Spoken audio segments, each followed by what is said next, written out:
Hello, and welcome back to Book Banter. Sayword B. Eller writes upmarket fiction about screwed up people just trying to get their lives together. She holds an MFA in creative writing from Southern New Hampshire University and a BA in history from High Point University. She currently lives in Central Arkansas with her husband and tabby cat. Please welcome Sayword to Book Banter. Hello. Hey, Tanya. Good to have you here. I am very excited to talk about your book. Thank you for having me. So glad to have you. It's honestly, so the title is The Things We Lose in the Dark. And okay, I got to read an early copy, which was super wonderful. And it is an honest, gripping, lay it all out there novel. I think everybody should read it. It's an important read. I think it's empowering and also healing. But I think it's actually really important to read from this perspective, this character's perspective. It is an impactful and raw, and yet, Sayword, you crafted the most challenging of emotions with such tender, loving care that the reader will come away feeling empowered. Congratulations on such a moving story. Thank you. I loved it so much. As you know, I got to wrote this a lot because I really did love The Things We Lose in the Dark. So where did the idea for Zed come from? She is a little bit autobiographical. She is also, Zed is the summation of a lot of different girls that I have known in my life. One of them is me. I won't tell you who the others are because of course, privacy. She is, her story isn't the same as their stories, but she is all of us rolled into one. And that's what I like to think of Zed not as a representation of survivors, but she is, someone is Zed. Someone who is a survivor is Zed. Zed is part of me. Zed is part of a lot of survivors. And I tried to write with that in mind. And I tried to keep in mind all of the girls that I had known and all the boys that I had known who were survivors and are survivors of sexual abuse. Absolutely. And I think that must be why it is so impactful, because it does come across as being representative of an experience. And though every individual's interpretation of that experience will be slightly different because you're coming from your own perspective, you really did touch on so many of the dynamics that come from it. And it's beautifully done. It's a very beautiful story. When it's such a hard topic, sexual abuse is a hard topic. So reading a novel about it can be challenging as well, right? Yes. And I never found it uncomfortable or threatening or hard in that way because you took such care with the character. So I really appreciate that.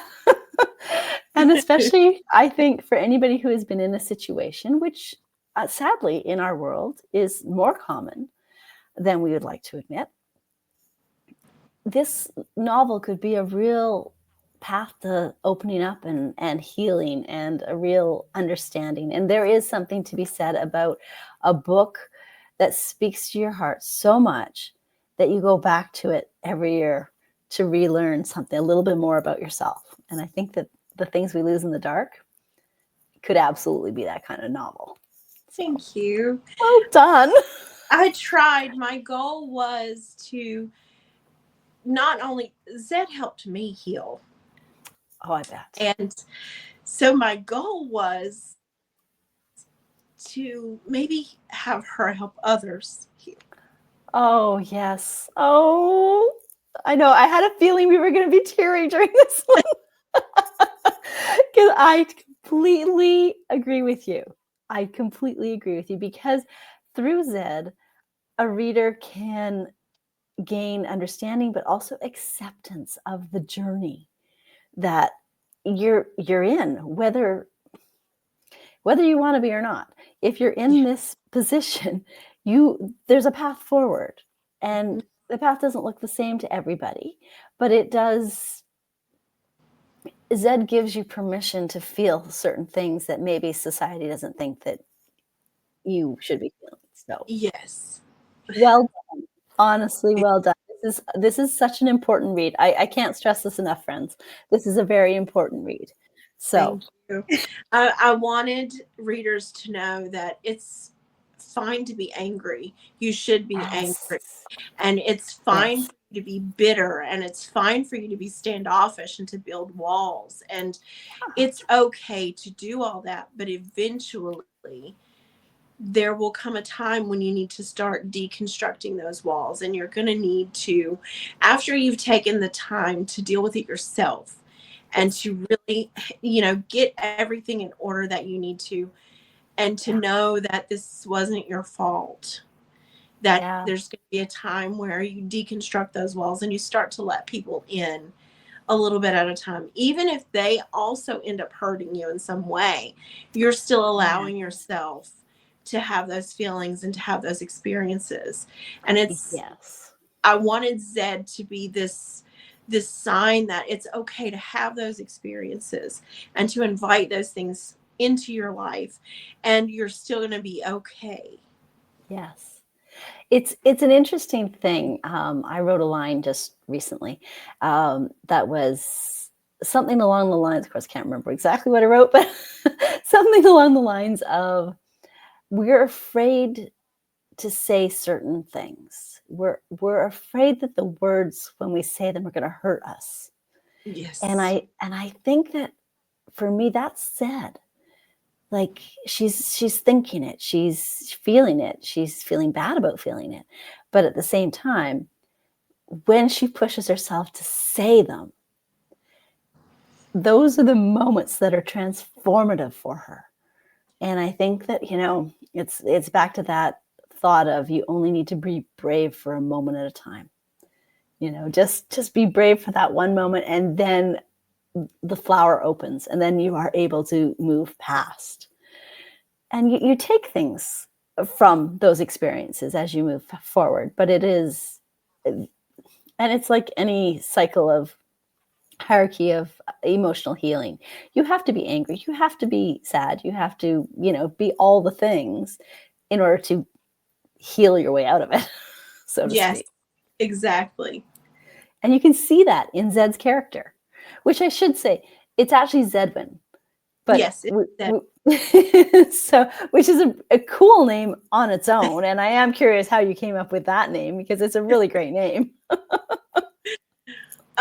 Well, I have a cousin who is named Gwendolyn, and I was like, I really like the end of this name. And I mean, Gwendolyn is a fine name, but I Yes. was thinking She's the good about witch, right? all of my but I was thinking about all of my family, because that's where I get a lot of my names from, is from my family Ah, tree. So Zedwin is not in my family, but I was like, she needs to feel like her name is ugly. She needs to feel like her name is as ugly as she is. oh, Because when the story begins, Zedwin feels like she is this deplorable human who yeah, isn't deserving of love, and she feels like her name suits her because her name is ugly. And I don't think Zedwin is an ugly name, but I think no, that I don't. for a little girl who would be saddled with a name like Zedwin, it might feel ugly. So Yeah, because I it's different. yes, so Yeah. I took two or three different names. I have a cousin, her son's name was Jed, I think. And so I was like, I just took two or three different family names and smushed them Really? together. I love that. That's awesome. And what a name. It's actually to me a very strong name. Like it's a I very, feel and maybe, right? Like, and I don't know if that's because I'm attaching it to the character and who she becomes, but it's a very strong and decisive and, you know, going after what you want name. So it fits perfectly. So I'm so glad you spent time doing that because wouldn't necessarily work the same as she was like a Katie or right, right. right. Or even if she had stuck with Grace, because her middle name is Grace. Yes. That's what they used to Yes. call the child. So Yes. I Which I love that name. I love Grace. Yeah. yes, yes. So I wanted her to have this really lovely, kind of angelic, innocent name that she went by as a Oh child. gosh, you're And so that's thoughtful. where everything went wrong. And then she has this name that she feels like is ugly. And now as an adult, after all of that happened to her when she was a kid, she adopted this ugly name because she feels like she's ugly. So not physically, but she just feels Yeah. ugly in the world. So I kind of wanted the two names to kind of Contradict be, each other. Yeah. yeah, contradictive of one another. That's brilliant, actually, and it's not like I picked up on that like spot on while reading, but I completely get it, and that's what I'm saying. Like, so, friends, when I say that this is a really thoughtful written novel, it's those details all woven together that just make it feel like it's been wrapped in special paper. Like it's that kind of a book, and it's gonna stay with you.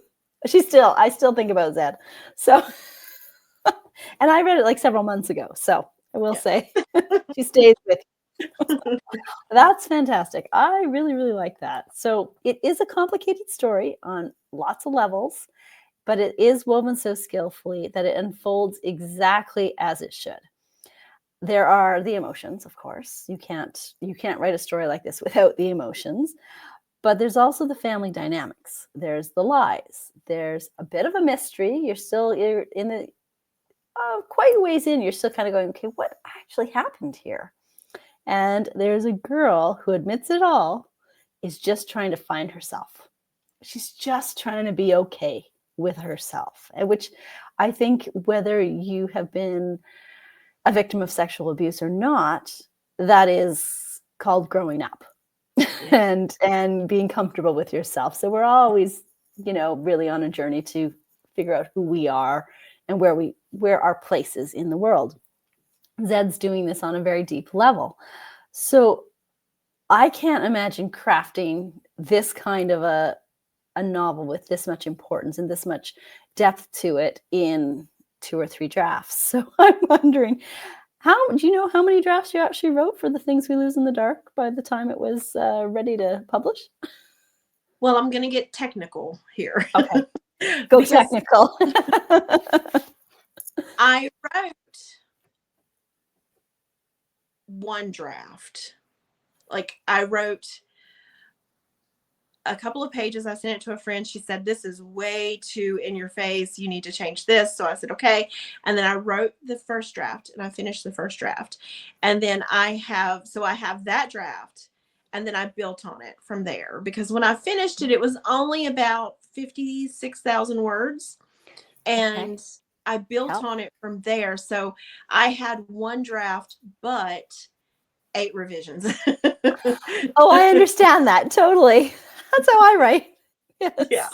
So technically, I just wrote the book once and then just filled it out I and just filled kept it on out and playing filled with it out. it. Yes. So Yes. I did that 8 times. But if Yes. you don't want to be technical about it, it's just 8 drafts, because every time Yes. you finish a revision, it's a draft. So Exactly. And yeah. and I completely agree with you. And I find that I do that, like, if I'm writing and I get to a spot where I'm like, "Wait a minute, have I lost the story thread?" I go back to the beginning, and I Yes. read and tweak and read and tweak. Well, now I'm on draft 2. Yeah. Yeah. So by the time it's actually done, Yep. that It was makes complete sense. 8, 8 for that's that. it's good that you actually know the answer, because if people were to ask me, which I never even considered, that I wouldn't actually know the answer to my own novel, that I would be like, "Oh, 7 to 10? I have no idea." Because I go Yeah. back so often. So Yeah. yeah, that's good that you know. Good job. You know the details, like, and that speaks to the novel. So maybe you can tell us, well, you told us a little bit about your writing process there, but do you outline your stories, or do you just like have an idea and dive in? I just Yeah. sometimes I just have a character. Sometimes I just have. I'm a pantser, so Oh sometimes I my just word. have a character. Sometimes I just have like a sentence. Sometimes I just have a scene, and then I build it from there. Sayword. Seriously, that is even more incredible to know that, like, you've got this, you have a sentence to go on or a character to go on, and you can build it from there. Yeah. Oh, that would take me like 50 drafts to just sort out my willy-nilly rambling around. Like, that's impressive. You must have, like, you're such a thinker that it must be playing it like a movie in your head all the time. I No? have, is it called aphantasia? Is that what it's called? You have that? Yes. No So way. I don't see You things don't like visualize. no, no, I can see, I think there's like That's 6 incredible. different stages of aphantasia, and I'm like at a number 1. So I can see Okay. very, very, very vague, kind of just like a memory. And that Wow. is, otherwise I don't see anything. And so I don't know how it works. Isn't Honestly, I that have no idea. incredible? You're actually shocking me here because so I have a very, very visual process. And it's interesting because so often for me, what I see in my head, I have hard time getting exactly what I want on the page because in my head it's perfect. Oh Well, yeah. as perfect as, you know, I believe it to be. It's because it's not on the page yet, but the moment it hits the page, it's somehow not as good because in my head it's this ideal thing. But if you don't have that, like, Yeah. that's amazing. So Maggie Giles, who's also in the 11th chapter author group, also has that, and she Does doesn't she? visualize. Yeah, yeah, and we No. talked about It's it like on our interview.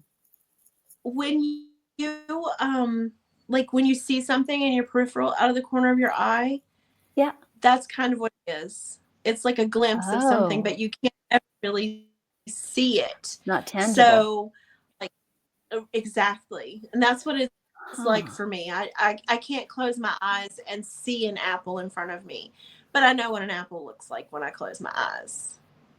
It's really, Oh my I have gosh. no idea how it works. That's amazing. That just makes your job so much more difficult. So, well, oh my Sometimes gosh. it What's that? You cut out. sometimes it really does. Yeah, I would believe it. Which it probably forces you to overcompensate in some ways, which is where that care and attention to the story is coming from at such a deep level. I understand a little bit more now. That's really, really interesting. Wow. That's just incredible. Oh, I'm in awe. And folks, I already knew Sayward before this, and I did not know that about her. So I am I am in awe. Amazing. Okay. So I have been very fortunate to read 2 of your novels so far. One of them is going to be published in 2025, and it's another very important story. These are like cornerstone novels that are impactful, that have the ability to open our hearts to see how somebody else might have been feeling in a situation. So that's why I think this is so important. And I have to say, at the core of your writing is a careful, thoughtful approach that takes difficult and sometimes unbearable situations and makes them consumable and understandable. And the empathy you share for and with your characters is unlike anything I've ever seen before. And this translates for readers, allowing us to read the hard things. And it makes us open to changing how we view things and without having to personally endure the pain, which is really one of the reasons why I read anyway, is to experience how other people feel and how they might have made choices and why and what motivated them to do those things. So where do you think that skill set comes from? This is a hard question. It's And it's it's the life, right? Is it a burden or is it a benefit? Uh, I don't know. I don't know. That Depends is on the moment. I think it does. Yeah. When the book that I have coming out this year, it has been the hardest for me to write. And Interesting. um I will tell your viewers that it's a book following a mass shooting. And it is in the perspective of two people who experienced this tragedy in different ways. And it is close to them in different ways. And this is a small town. It is following these two women. Well, actually, one of them is a teenage girl. So it's following these two Mm. people. And I watched hours and hours and hours of Oh, interviews with people who survived mass shootings and interviews with the shooters themselves. And I read countless articles. And that is when this particular skill set is the hardest for me, yeah. is when, like with Zedwynne's story, it was different because I had lived experience in that. Yes. And so I knew some of the emotions and I was able to draw from my own experience. But with this particular book, it was devastating Yeah. for me on certain days because I I am an overthinker. I also can I don't I feel so arrogant when I say this, but I have a high um I'm I can be quite empathetic. Yes. So That's I very good. That's good. I tend to I tend to try to put myself in people's Yes. situations. And I'll never really know what somebody who's gone through a mass shooting is Yes. feeling. But I try to put myself as close to them as possible. And while I won't have the PTSD that they suffer Yeah. from, and I won't, I won't flinch whenever I hear a car Backfire. backfire. Not that Yeah. happens very often anymore, but like I won't have the Yeah. same experiences. But I think that my empathy helps with not only kind of understanding the situations, but also thinking about my readers so that I don't put them through that particular type of trauma. And like I want to tell the readers a story.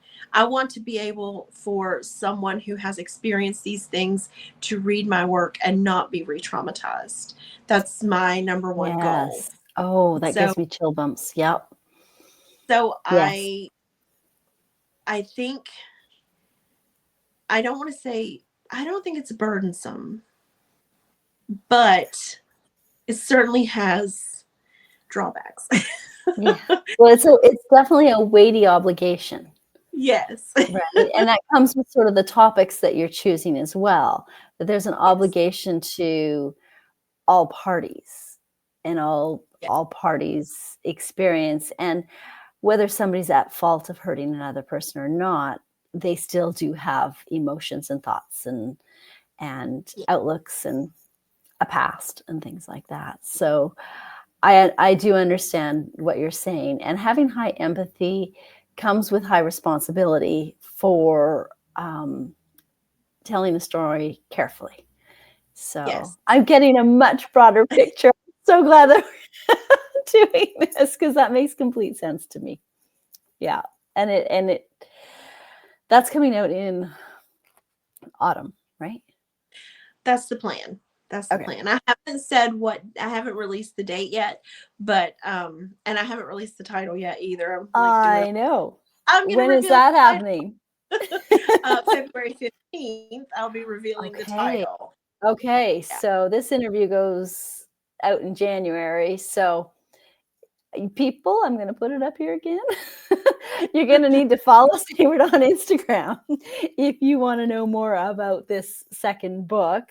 Also, she has some amazing reels that give you a sensory vibe of Zedwynne's story and little quotes from the book. So that's another reason to follow. I'll leave that up there for a while so you can go and do that on your phone now, anytime.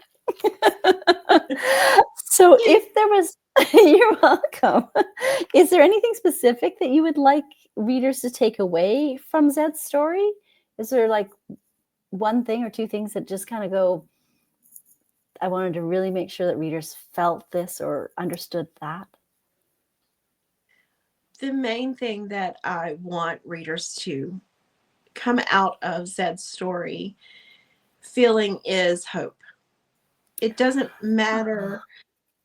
You can go through some of the darkest times that you know, and it doesn't even have to be the same type of dark time that other people go through, because we all know that everyone has varying degrees of bad things that happen. You can come out of it, and there's hope. And sometimes you have to go through a lot of heartache to get to the good, hopeful things. But the main thing that I want people to come away from this book with is a feeling of hope, and a feeling that I can get through. If Zedwynne can get through this, Yes. then Yes. maybe I Absolutely. can get through. And Yes.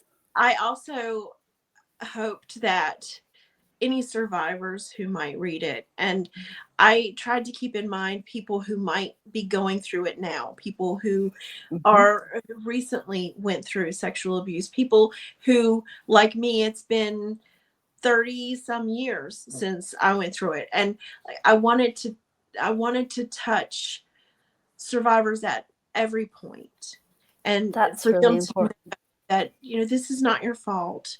You're not alone. There are Yes. so many of us, and we should talk about these things, because the time for us to be quiet and for us to be ashamed is over, and Yes. it's time for the bad guy to be put on notice that we're not going to be Absolutely. quiet anymore. So I wanted to have readers come out with hope, but also this feeling of strength almost, Yeah. that Arising yes, from within. yes, Yes. yes, we can do this. Yes, we can face our monsters. Yes, we can Yeah. tell them that they're not going to do this to anybody else if we have Exactly. anything to say about this. And Yes. to people who support those monsters, Yes. to let them know that we're not going to stay quiet. And yeah, it's going to make you uncomfortable, but Yeah. that's what I want. Like, I want Zedwynne to give someone the push that they need to say, even if it's not to confront their monster Yeah. like Zedwynne gets to, but for them to just be able to go to somebody and say, this has happened to me, and this is the person who did it to me. Yeah. And what are we going to do? Yes. I agree. I agree completely, because having your voice back is huge, Yeah. because it's a side effect of losing your voice is a side effect of abuse. Yes. And that moment that you gain your voice back is the moment that your life moves forward Yes. in a big way. So I appreciate that. And I think that a lot of people will appreciate that as well. I hope So so. good. I know. So here we go again, cheery. We're good at this. Okay. So we talked a little bit about the next book that is untitled, or has a title, we just don't get to know it yet. So stay tuned, Instagram, Yeah. everybody. And I'm sure that we're going to get more about that in the coming months, and cover reveals and book blurbs and descriptions and all the fun things. So stay tuned on social media for that.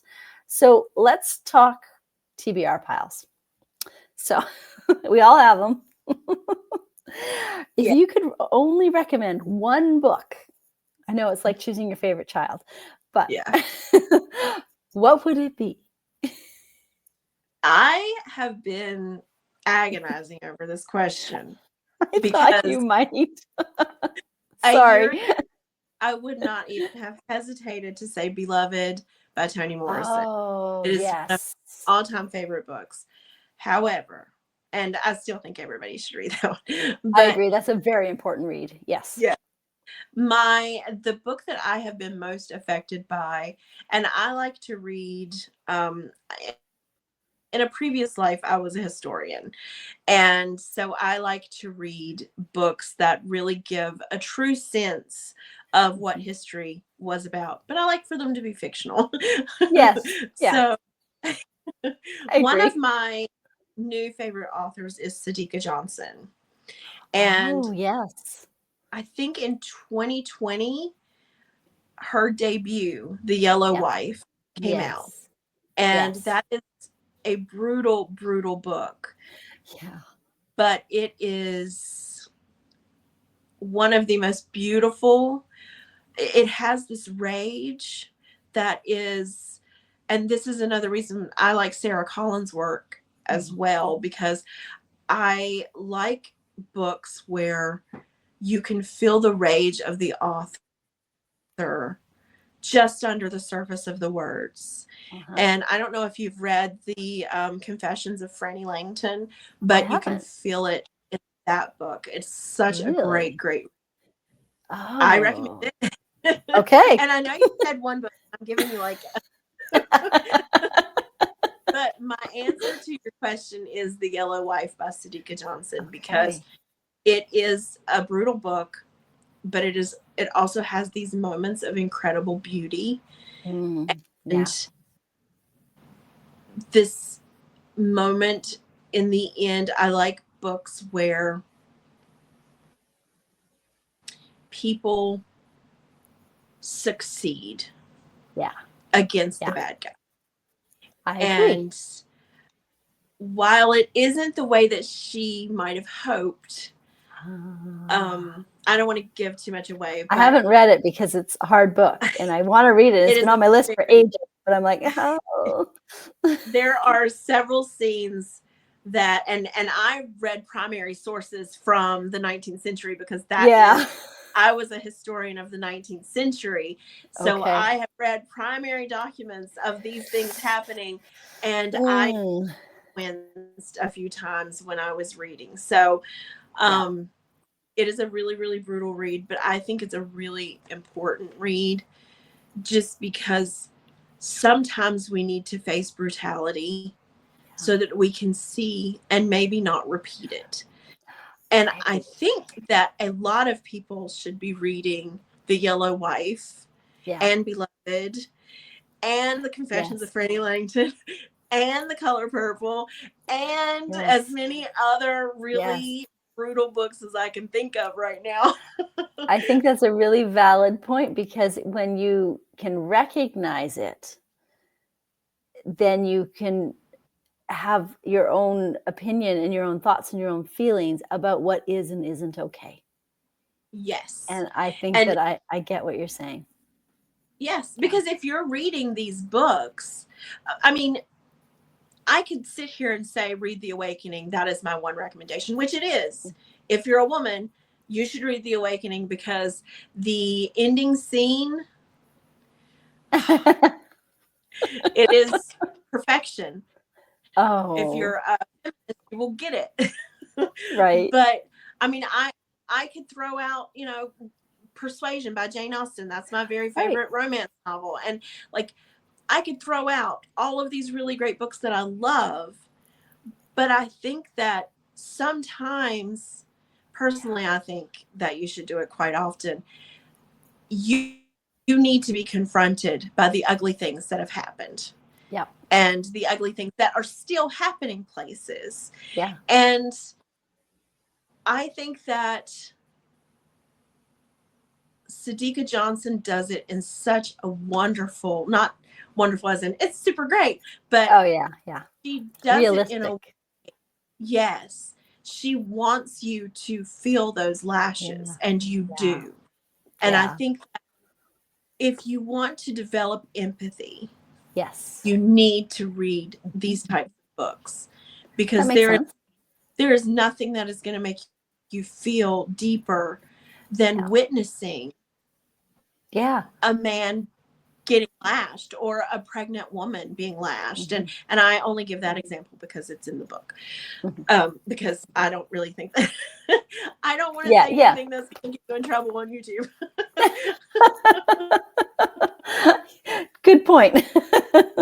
Yeah, I can understand But that. I think that we need to confront these things, and we need to see them and feel them and experience them in any way that we can. And that's why The Yellow Wife is the one book that I would tell somebody to read. And then the other ones. See, you didn't just stick to one because I knew you wouldn't be able to, because none of us can. None of us can. This is the book community. This is us. We read, and then we read another one, and then we read another one, and we're like, they're all my favorites. It's like choosing a puppy. They're all my favorites. Exactly. I was like, how am I supposed to choose one? That's why it's such a hard question. It's a skill testing question. So what book's currently on your bedside table then? Currently, I have Rebel by Beverly Jenkins, which is a romance novel set during Reconstruction in New Orleans. Pretty good so far. I think Beverly Jenkins is going to become one of my autobiographies. And I also have The Witches of Santo Stefano by Wendy Webb. Okay.